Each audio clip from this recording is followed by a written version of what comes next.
हैं। गोकर्ण जी की कथा को धुंधकारी ने श्रवण ही नहीं किया बल्कि मनन भी किया। एक बाजार में 3 मूर्तियां बिक रही थीं। एक का दाम था 50 रुपए, एक का दाम था 500, एक का दाम था 5000। वजन में तीनों एक बराबर, लेकिन तीनों के मूल्य का अंतर। अब तो सभी लोग कहने लगे, भैया आखिर इसमें ऐसा क्या है जो कि इतना अंतर? बोले, पहचानो, कोई जौहरी ही पहचान सकता है, कोई पारखी ही पहचान सकता है, इसमें अंतर क्या है? सभी नगर वाले उसको देख रहे थे, लेकिन कोई भी देख नहीं पाया, कोई भी समझ नहीं पाया इन तीनों में अंतर क्या है। इतने में एक संत आ गया। संत ने आकर के उन मूर्तियों को देखा, चारों तरफ से देखा, तीनों मूर्तियों की कान में छेद दिखलाई पड़ा। संत समझ गए, जरूर इन कानों में ही, इन छेदों में ही कोई रहस्य है। एक धागा लिया, पहली मूर्ति के कान में डाला जो 50 रुपए की थी, उसके कान में डाला। जैसे ही उसके कान में धागा डाला, एक कान में डाला, दूसरे से बाहर आ गया। अब तो जो 500 रुपए वाली मूर्ति है उसमें भी धागा डाला, वह धागा मुख से बाहर निकल आया। तीसरी मूर्ति उठाई, जिस मूर्ति का मूल्य 5000 था, उसके कान में धागा डाला, वह धागा अंदर ही चला गया, बाहर ही नहीं निकला। संत ने कहा, जो 50 रुपए वाली मूर्ति है ना, यह तो केवल एक कान से सुनती है और दूसरे से निकाल देती है, और जो 500 रुपए वाली मूर्ति है, सुनती तो जरूर है लेकिन अपने पास कुछ नहीं रखती, तुरंत दूसरों को सुना देती है। और जो 5000 वाली है, वह अपने जीवन में उतारती है। इसलिए प्यारे बंधुओं, श्रोता 3 प्रकार के हैं। एक तो सुनकर के बाहर निकाल देते हैं, एक कान से सुना, दूसरे कान से निकाल दिया। दूसरे होते हैं, सुना तो जरूर है लेकिन तुरंत ही किसी दूसरे को बता दिया। और तीसरे होते हैं जो कि वो अंदर ही अंदर मनन करते हैं। भैया गोकर्ण धुंधकारी ने जो कथा सुनी है ना, उस कथा का इसने मनन किया। इसी कारण से धुंधकारी के लिए विमान आया है और आपके पार्षदों के लिए विमान नहीं आया। क्या करें, हमारे पार्षदों के लिए विमान कैसे आएगा? तब भगवान के पार्षदों ने कहा, फिर से कथा शुरू करो। दोबारा कथा प्रारंभ हुई और इस बार जिस प्रकार पूर्व काल में अयोध्यावासी सबके सब राम जी के साथ चले गए थे, बस आज सभी के सभी तुंगभद्रा नदी के किनारे रहने वाले जीव सब भगवत धाम को चले गए। अयोध्यावासिनः पूर्वं यथा रामेण संगतः तथा कृष्णापि ते नीता गोलोकम योगी दुर्लभम। जिस प्रकार भगवान के साथ, राम जी के साथ सभी अयोध्यावासी चले गए थे, आज उसी प्रकार गोकर्ण जी के साथ में सभी तुंगभद्रा नदी के जीव चले गए हैं। कहने का तात्पर्य, कथा को सुनो, ऐसा मत करो कि बैठे तो कथा में है लेकिन मन कहीं और है। बहुत से लोगों का मन होता है कि भैया हम तो यहाँ कथा में बैठे हैं, घर पर क्या हो रहा होगा, कौन आ रहा होगा, क्या कर रहा होगा, घर पर बच्चे अकेले हैं, क्या कर रहे होंगे। जिसके मन में इस प्रकार की भावनाएं जागृत होती है वो कथा तो सुन ही नहीं सकता है, क्योंकि कथा मन से सुनी जाएगी और जब मन ही अपने पास नहीं है फिर कथा से मतलब ही क्या। बिना मन के शरीर को ना तो दुख मिलता है और ना ही सुख मिलता है। इसीलिए तो तुलसी बाबा ने रामचरितमानस में लिखा है, मन ताहाँ जहाँ रघुबर भय देहि,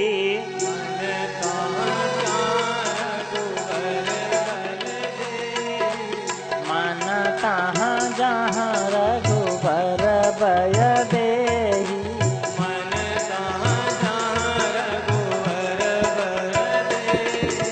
बिनु मन तन दुख सुख सुधि के ही।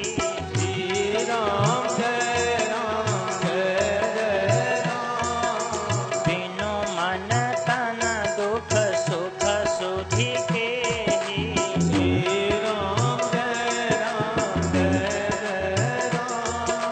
जय जय जय हनुमान गोसाई, जय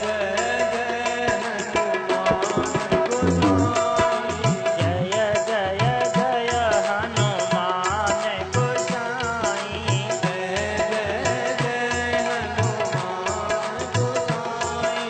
कृपा करहु गुरुदेव की नाई, कृपा करहु गुरुदेव की नाई।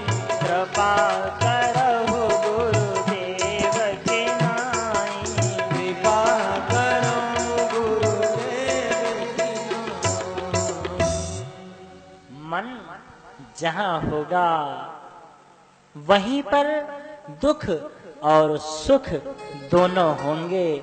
यदि आपका मन कथा में लगा हुआ है तब तो आपको कथा सुनने का फल मिलेगा, वरना आप कथा से तन से तो कथा में बैठे रहोगे लेकिन आपको कथा का फल नहीं मिलेगा। इसलिए धुंधुकारी की तरह कथा को श्रवण करके उसका मनन करो। महात्म के सुनने की विधि बतलाई गई, कैसे कथा को सुनना चाहिए। सुखदेव जी आए, सुखदेव जी को उसी सभा में आशीर्वचन देने के लिए कहा। तब सुखदेव जी ने कहा, प्यारे बंधुओं, ये जो रस मृत्यु लोक में बरस रहा है ऐसा रस तो तीनों लोकों में भी नहीं बरस सकता। स्वर्गे सत्ये च कैलासे वैकुंठम नास्त्यैव रसः। यह रस स्वर्गलोक में नहीं, सत्यलोक में नहीं, वैकुंठ में नहीं, कहीं पर भी नहीं मिल सकता है, केवल सिर्फ मृत्यु लोक में ही है। कभी आप लोगों ने श्रवण किया कि देवलोक में कोई कथा हुई हो, इंद्र की सभा में किसी ने कथा की हो, अथवा ब्रह्मलोक में किसी ने कथा की हो? भक्तमाल के अनुसार वैकुंठ लोक में तो कथा होती रहती है, वो भी किसकी? भागवत की नहीं, फिर भक्तमाल की ही। भक्तमाल की ही कथा वैकुंठ में होती रहती है। भगवान विष्णु एक बार श्रोता बनते हैं और एक बार माता लक्ष्मी श्रोता बनती है। वही भक्तमाल की कथा जब भगवान विष्णु कहते हैं तब 1 वर्ष में पूर्ण होती है, और वही भक्तमाल कथा जब माता लक्ष्मी कहती हैं तब 3 वर्षों में पूर्ण होती है।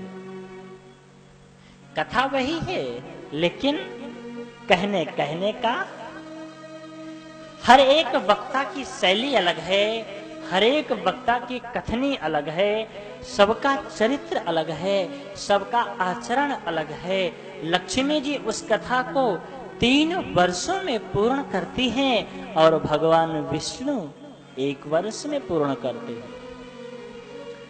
वैकुंठ में तो कथा होती है, लेकिन स्वर्गलोक में नहीं, सत्यलोक में भी नहीं। केवल यह कथा हम आप लोगों को ही सुलभ है, और इसमें भी यह कथा सबसे ज्यादा हम मानवों को सुलभ है, क्योंकि हम लोग इस कथा को सुनकर समझ सकते हैं। इस संसार में अपना हित अनहित पशु पक्षी भी तो जानते हैं। खाना पीना सोना ये सब पशु पक्षी भी करते हैं, लेकिन हम मनुष्यों में पशुओं से अंतर क्या है? तब कहते हैं कि हम मनुष्यों में तो केवल एक ही अंतर है। हम मनुष्यों में तो केवल एक ही अंतर है। क्या? बोले यदि हम भगवान का भजन नहीं करेंगे तो हम में और पशुओं में केवल थोड़ा सा अंतर है। क्या? पशुओं के सींग हैं और पूंछ हैं, हमारे सींग और पूंछ नहीं है। बस यही एक अंतर है, इसके अलावा और कोई अंतर ही नहीं। तेनर पशुविन पूंछ बिसाना, हम लोगों के जीवन में केवल इतना ही अंतर है, पूंछ और सींग नहीं है। अरे भाई, जब इतना ही अंतर रखना है तो फिर मानव शरीर ही क्यों लिया? आराम से पशु ही बन जाते। जब मानव शरीर मिला है तो कम से कम मन भी भगवान की तरफ जुड़ जाए। भारत में मानव तन जो मिला तो मन भी भगवानमय होवे। मानवता और वैष्णवता से पूरित यह तन मनमय हो। हमारे जीवन में मानवता आनी चाहिए, वैष्णवता आनी चाहिए। यदि मानवता ही नहीं है, किसी को देख करके मन में दया नहीं आती है, हम किसी का सम्मान करना नहीं जानते हैं, किसी का सत्कार करना नहीं जानते हैं, तो फिर हम पशुओं से भी ज्यादा नीचे गिरे हुए हैं। हमसे अधिक श्रेष्ठ तो पशु होते हैं। उन्हें तो कोई ये भी नहीं कह सकता कि भैया तुम्हारा ये अपराध है, पशु हैं। लेकिन हम लोगों से तो सब लोग पूछेंगे। यहां तक वो पशु जब भगवान के लोक में जाते हैं तब उनसे ये नहीं पूछा जाता तुमने कौन सा पाप किया, कौन सा पुण्य किया। उनका कोई हिसाब नहीं होता है। लेकिन हम लोगों का हिसाब भी होता है। इसलिए मानव बनो, मानव के साथ साथ वैष्णव भी बनो, जो कि हमारा जीवन सफल कर सके। श्री व्यास जी ने अपना मंगलाचरण किया है। प्रथम स्कंध का प्रथम अध्याय का प्रथम श्लोक व्यास जी ने लिखा है। जन्माद्यस्य यतोऽन्वयादितरतश्च चार्थेष्वभिज्ञः स्वराट् तेने ब्रह्महृदाय आदिकवये मुह्यन्ति यत्सूरयः तेजो वारिमृदां यथा विनिमयो यत्र त्रिसर्गो मृषा धाम्ना स्वेन सदा निरस्तकुहकं सत्यं परं धीमहि। पूरी भागवत में 3 बार इस ग्रंथ को सत्य शब्द से संबोधित किया गया। तात्पर्य क्या? यदि किसी भी प्राणी को, किसी भी चीज को त्रिवाचा दे दिया जाए तब वह अटल हो जाता है, उसे कोई काट नहीं सकता है। इस भागवत के लिए 3 बार सत्य शब्द कहा, अर्थात यह सत्य है, सत्य था, सत्य है और सत्य ही रहेगा। प्रारंभ में भी सत्यम परम धीमहि, 10वें स्कंध में गर्भस्तुति पर सत्यात्मकम त्वं शरणं प्रपन्नाः, और भागवत के 12वें स्कंध में 13वें अध्याय में अंतिम में भी सत्यम परम धीमहि, सत्यम परम धीमहि, सत्य ही परम, अर्थात सत्य ही ध्यान करने योग्य है, सत्य ही चिंतन करने योग्य है। सभी लोग विचार कर रहे थे। व्यास जी ने श्रीमद् भागवत का लेखन किया तो निश्चित है इसमें कृष्ण कथाओं का विशेष बाहुल्य है, इसलिए कृष्ण शब्द से संबोधित करेंगे। लेकिन उन्होंने तो जन्माद्यस्य, जन्म शब्द से इसको संबोधित किया। तात्पर्य क्या? बोले यह भागवत जन्म और मरण का चक्कर छुटाने वाली है, इसलिए इसको जन्म शब्द से प्रयोग किया। अथवा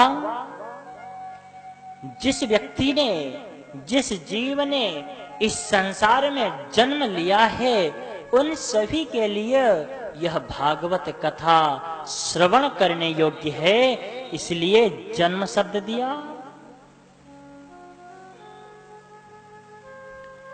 क्योंकि इस संसार में जिसने जन्म लिया है उसे किसी ना किसी दिन तो जाना ही पड़ता है और जाना पड़ेगा। यह राम कथा, भागवत कथा भव सागर से जन्म मृत्यु का चक्कर छुटा सकती है। इसलिए जिस भी मनुष्य को, जीव को भवसागर से पार जाना है वो क्या करे? तब कहते हैं, बहुत सुंदर लिखा है तुलसीदास जी ने, भवसागर चह पार जो पावा, भवसागर चह पार जो पावा, भवसागर चह पार जो पावा, भवसागर चह पार जो पावा, राम कथा ता कहूँ दृढ़ नावा, श्री राम जय राम जय जय राम, राम कथा ता कहूँ दृढ़ नावा, राम कथा कहूँ दृढ़ नावा, भवसागर चह पार जो पावा। भवसागर चह पार जो पावा। यह राम कथा, भागवत कथा एक नौका के समान है। यदि किसी जीव को एक सागर से, अथाह समुद्र से पार जाना हो तब उसके लिए उसे एक नौका की आवश्यकता पड़ती है, लेकिन वो भी मजबूत। ऐसा नहीं कि नौका बीच में ही टूट जाए। यह कथा एक सुदृढ़ नौका है, इस पर बैठ करके आप भवसागर से पार हो सकते हो। भवसागर से पार करने के लिए तुलसीदास जी ने इसको, वेद व्यास जी ने इसको जन्म शब्द से प्रारंभ किया है। अनेकों भाव हैं, जन्म शब्द से ही क्यों प्रारंभ किया, लेकिन समयाभाव है, कथा बहुत आगे तक पहुंचानी है, समय बहुत कम है, लेकिन मंजिल अधिक दूर है।